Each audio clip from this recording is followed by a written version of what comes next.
বন্ধুরা, আমি আজ তোমাদের শোনাতে চলেছি একটা সুমধুর বাংলার গল্প, যার নাম কলঙ্ক।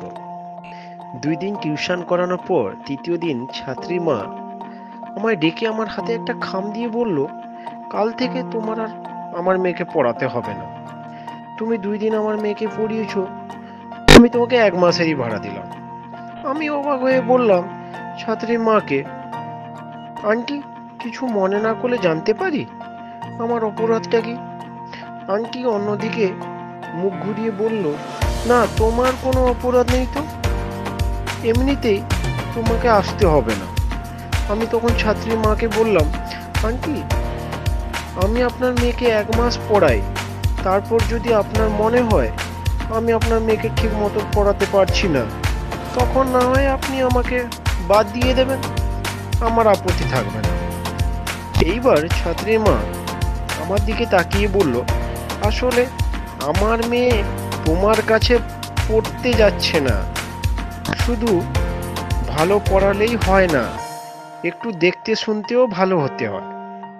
তোমায় দেখলে নাকি আমায় মেয়ে ভয় পেয়ে যায়। আমি আন্টির হাতে খাম দিয়ে বললাম, টিউশন করাতে হলে যে ফর্সা ভালো চেহারার অধিকারী হতে হয় তা আগে জানতাম না। যদি জানতাম তাহলে বিশ্বাস করেন আমি আপনার মেয়েকে পড়াতে আসতাম না। ছাত্রীর বাসা থেকে বের হয়ে রাস্তায় হাঁটছি আর কলেজ জীবনের কথা ভাবছি। কলেজে একবার একটা অনুষ্ঠানের উপস্থাপনার জন্য স্যার ভালো একজন উপস্থাপক খুঁজেছিলেন।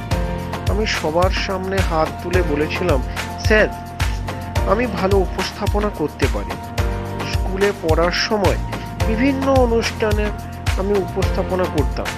স্যার আমার ভালো করে দেখে হাসতে হাসতে বলেছিল, তোর তো যদি উপস্থাপনা করে তাহলে অনুষ্ঠানে যে কয়জন মানুষ আসবে সেই মানুষগুলো পালাবে।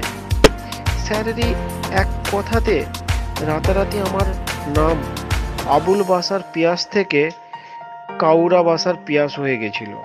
তখন আর কেউ আমায় বাবুল বাসার পিয়াস নামে চিনত না, সবাই চিনত কাউরা বাসার নামে।